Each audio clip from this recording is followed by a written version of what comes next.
so much for this teaching. 非常感谢。 Right, we'll just take questions, right? Yeah. 现在可以他们提问了。 You want to choose them yourself, or? 您是想自己挑让他们问呢，还是让教授 ？Yeah. Is there a meaning or a place for genetics or the karma of the parents in the birth of a person? 实际上，按照我们这个宗教的观点来讲的话呢，实际上它有一个叫做阿赖耶，阿赖耶上面就是有这个前世的这种习气。那这个习气呢，就像我以前就是喜欢这个跳舞的话，那就是从生下来的时候都是有喜欢跳舞的，就是这么一个种子就开始这个成熟，就是这是他自己的这种一个关系。然后父母的话呢，就是他叫做是外缘，就是父母呢也有对他的有关系的。就是如果父母他的这个入生呢，就是对他也是有，比如说我们对种子就是外面浇汤啊，就是浇水的话呢，对这个食物产生的时候呢，也有味道不同一样的。父母呢也有关系，但是最主要是他自己的根本。比如说他自己爱跳舞的话呢，父母一点不会跳舞呢，他也许可能会从小都会爱跳舞的。所以他跟自己的心是最主要的。当父母呢，就是成为一个他的身体的这种生物是外在的关系，外在的一种作用。From religious point of view, in Buddhism we talk about alaya. Alaya is where the seeds of habitual pattern of the seeds from our previous life will be stored. So from the alaya, our previous habits will be carried on into our present life and maybe future lives. For example, if a person liked dancing in his or her previous life, that seed may be brought into the present life, and the person may really enjoy dancing since a very young age. That is the type of karma that is very closely related to personal mind stream. But there's also what we call that's external conditions. That's what parents would bring into this person's life. The parents brings external conditions such as your physical appearance, such as all the physical traits of your present physical body. But that is just like a external condition, just like how we would season our food, maybe with sugar or with salt. They may taste different, but the food is the same.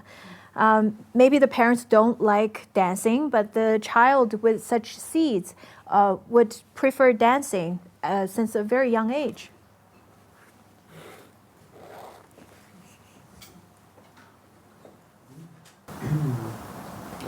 I would love to hear how you understand free will, and if there is free will. If everything has a seed, and everything is the outcome of something you did before, do you have an option to choose what you want to do now? 它是这样的，这个当然每个宗教呢，就是它最究竟的有些观点就是也有一致的，然后暂时每个宗教也有不同的，但一般佛教的观点来讲，它的这种业力呢，实际上是本来是一个延续的线，但是依靠一些特殊的这种因缘下呢，它也有可以转变的，就是因此佛教并不是完全是宿命论，就是它到一定的时候呢，就是依靠这个特殊的这种因缘的时候呢，它可以这个转变的，就是所以它跟整个宿命论就是有所不同的。I think all religions have ultimate outcome or ultimate goals, but also have some of relative differences in terms of teachings. However, in terms of Buddhism, in terms of Buddhism point of view, the karma do have continuum that would continue. However, due to different or special cause and conditions, that kind of continuity could be redirected or could be changed. 就像一个人，法律上就是把他判死刑，但是因为后来实践的就是各种因缘的话，那就是他可能会不判死刑，就是无期徒刑等等的。那么本来我们这个业呢，就是他已经造得很严重，就是他可能下地狱的，但是呢，他后来的这种忏悔啊，就是当以这个原因的话呢，就是他不用赎这个罪，就是暂时已经清净了，所以并不是完全是命中注定，但是这个业力有一定的主导作用。Just like how in our jurisdictional system, maybe a person is sentenced to death sentence, but because of some changes in the society or some kind of advocacy for the abolishment of death sentence, maybe the person's sentence could be changed to life sentence instead of death. It is the same as karma. If a person had committed to something extremely wrong and bad, and that karma could lead to the hell realm. It's a hell realm seed. But because of the person's true regret and ask for forgiveness, then the person's karma could be changed in such a way. So it's not completely having one fate and you'll follow that fate. You have to follow that fate. Okay. Is there also a karma of a nation or a country, or just a personal karma? 可以按照佛教当中就是叫这个共业。就刚才不是我讲有一个地方好多人都让会议前世和世，我听说泰国的一个地方呢也让这个会议很多的前世。所以可能有一个民族呢，就是他可能在他的这个命运当中，就是经常受苦啊，感受快乐啊。国家也有这样的，就是这我们佛教叫做是共业，比如说共同，就是很多人造了这个业以后呢，后来就是这些人呢在共同的感受同样的痛苦或者是快乐，就是这叫做是共业。Yes, in Buddhism we call it collective karma. So in for example, the story that I told in such in Tong ethnic in China, people tend to remember their past lives more. It is the same for there's a region in Thailand. People in that region remembers their past lives easier. Therefore, it shows that people who have different ethnics may share a collective, the same kind of collective karma. Some of the ethnics or nations may suffer more, may enjoy more. That is also because of the collective karma that is produced by this certain group of people. 我们藏地就是经常说是我们的共业。原来我去玉树地震，就是当时在地震下面就是死了很多人，因为我们藏族人很多的是信仰这个宗教，就他们都觉得这是我们的共业，没办法死了很多人，就很多人都好像心态就是有自己的这种，就知道这是我们共业，就是。In Tibet, we really believe in that collective karma. Back in the time where Yushu region had a huge earthquake around the Sichuan province, because many Tibetans reside there. So when earthquake came and many people died, after that, many Tibetans were very calm about the whole result. They were sad, but they were calm about it because they understand about that the consequences of death from earthquake were the result of their collective karma. So their mentality was more peaceful and more accepting. Yes, thank you very much for coming. I would like to ask about how does one accumulate good karma? Is it something that we learn through external studies from books, or rather from introspection, something that we should realize within ourselves? 其实善的也是很多的，一个是发善心，一个是经常比如说供灯啊，还有那个做一些慈善啊，经常就是做内观啊，就我们叫善叫做身意的善，就身意的善是安住这个实相当中，世俗的善呢就是做这些好事，就这些都慢慢积累。There are two aspects in collecting positive karma.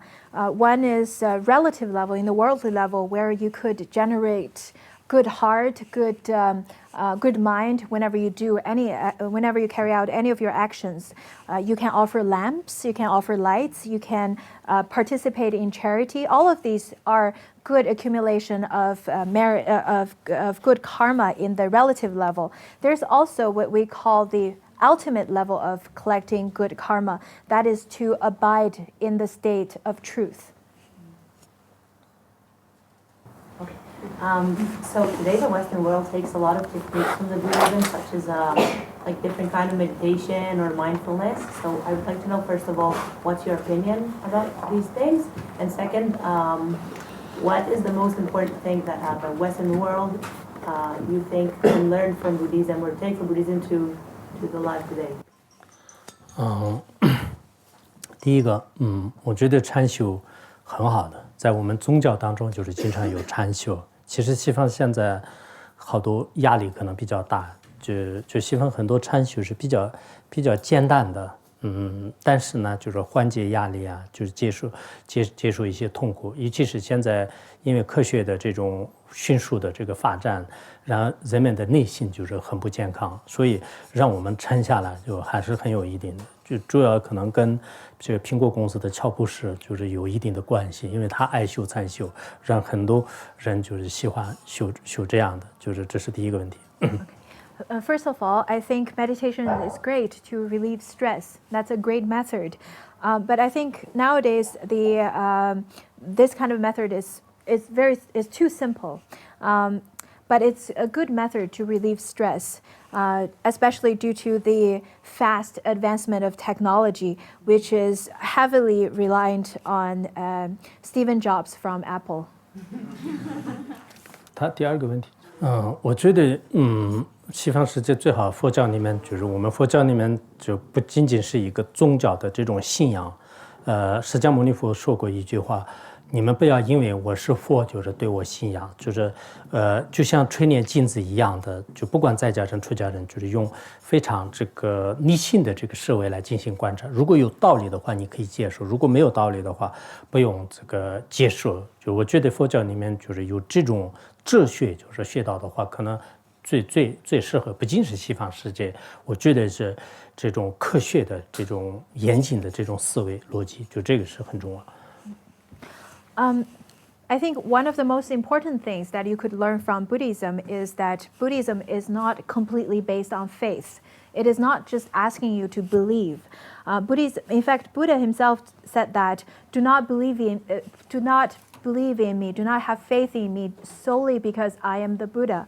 And he said that you should find the truth and search for the truth, just like how you would find the gold in the sand.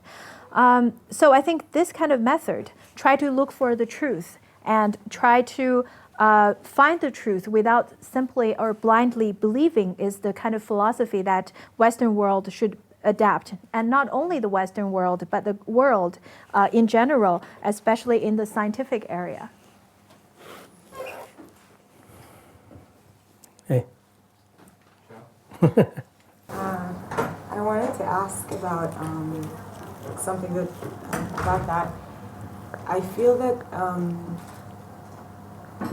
it is something, especially Western people would really usually have a hard time to just believe something. And we tend to want to look for proof for things. And when you talk about reincarnation and death and everything that comes after this life, it's really hard to perceive anything as proof. And so I do wonder, how do you tackle doubts about that? Because I think people are afraid of death and are afraid of dying.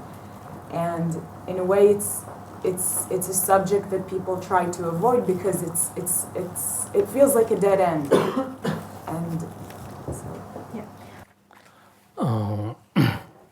其实我们这个生命的内心的一些现象的话，并不是说是像一般的这个世间的物质一样的，就马上用这个科学来这个测试啊，就这些是很难的。我刚才也讲到，它是一种这个阴暗的，就是并不是马上能看到的。但是我们呢，就是也有很多确凿的证据，就是科学完全无法解释的，而且也有这个前世合适的这个证据。就包括科学的话呢，西方思想的思维方式的话，它没有一个特别确凿的证据，就绝对不存在，就是没有这样的。而且也有很多的有这个证据呢，就是存在。就如果不承认的话呢，那就没办法，就是这个道理是说不下去的。所以这个问题呢，我刚才讲了，就是一定要研究，就是通过研究以后呢，才能发现就是真理的。如果你没有研究的话，肯定有怀疑的，肯定有不太相信的，这是正常的现象。然后对死亡的问题的话呢，也是非常的这个大，就是所以我们依靠这个宗教的方式来研究的话，是最好的。Well, all of you, what you talked about is the trust in your inner experience. How can you trust in inner experience? In fact, science cannot detect or measure inner experience, just like how our world is only perceivable, the real matters, the normal matters that we can perceive through our eyes, but we cannot perceive the large number of dark matter and dark energy, which are much more than the normal matter that we can perceive. Nowadays, we have many evidence that science cannot explain many of the stories and phenomena that happen in our world that cannot be explained by science. And lots of the evidence from science cannot explain how past life doesn't exist. So there's no scientific research on how past life doesn't exist. There's no certain answer to that. That's why I emphasized on the importance of research and study, because through research and study, you'll get more knowledge in this, and you'll be able to analyze into this matter more, and not just based on what science says. So through research and study, you'll be able to remove your doubts. But by now, if you haven't really deeply investigated or invested lots of your time into this study, having doubts is completely normal. The second, also when you talked about death, that is a big topic. And death cannot be explained by science, we cannot relieve that fear simply by relying upon science. But I think religious help in the aspect of death is quite essential. 最后一个。You talked about reincarnation and past experiences, but how does Buddhism view the future? Is there a potential to see the future in the same term that you can see your past reincarnations? Can you see future reincarnations? Or is it to that level that if you can see future reincarnations, you no longer reincarnate? 关于这些方面，我以前翻译过一本书，叫做《轮回的故事》或者《前世今生论》。所以，实际上，有很多人对这个未来的自己的这个后世，包括你离开这个时候呢，他会就是他的来世是什么样，就是在我们藏传佛教当中有很多这样的事例。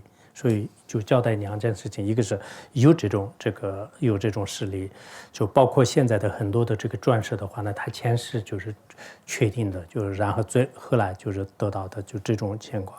然后第二个事情，我翻译过一本书叫做《前世今生论》，就这个里面就是可能好像有英文的吧，就是应该有英文的、汉语的、藏语的都有，就是有这部论当中让说明就是这方面的很多的道理。Yes, and there's a book that I translated from Tibetan to Chinese, and I think there's an English version of it as well. It's called The Story of Past and Present Lives, Present and Future Lives. So in that book, it talks about how there are people who could perceive, who could foresee their future lives, and there are stories and there are people who could do that. One more maybe?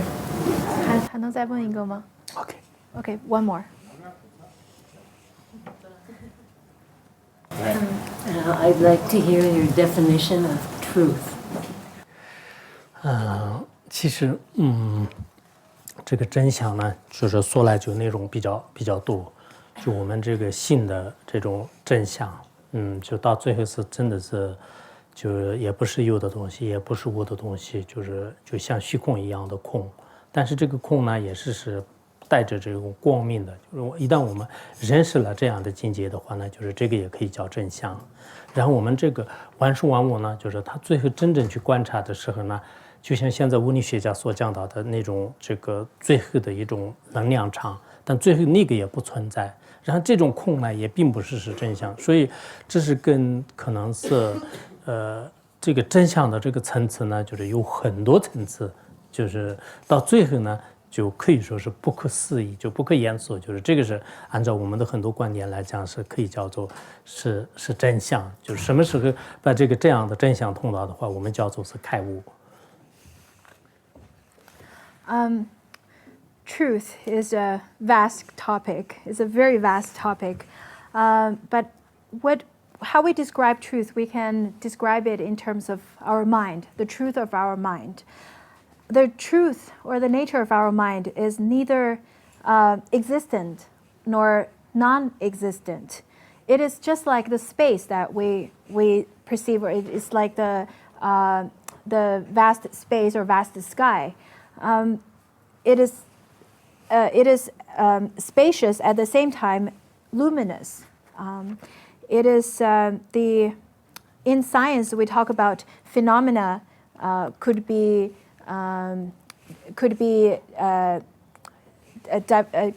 directed to smaller particles, and eventually that is only left with energy field. But at the end, in Buddhism, we talk about that energy field is not even existent. But at the same time, while it's not existent, it is not void, it's not nothingness. So that is the truth. That is the truth that has, in fact, there are many levels in it. There are many levels of realizing it. That truth is not really speakable. You cannot use words to describe it. You cannot think of it through your conceptual mind. But once you really see it, once you really realize that truth, we can call that enlightenment. So I think those were pretty good closing words. 我觉得那个是一个特别圆满的结尾。So please join me in thanking Khenpo Soda Rinpoche. 一起感谢堪布。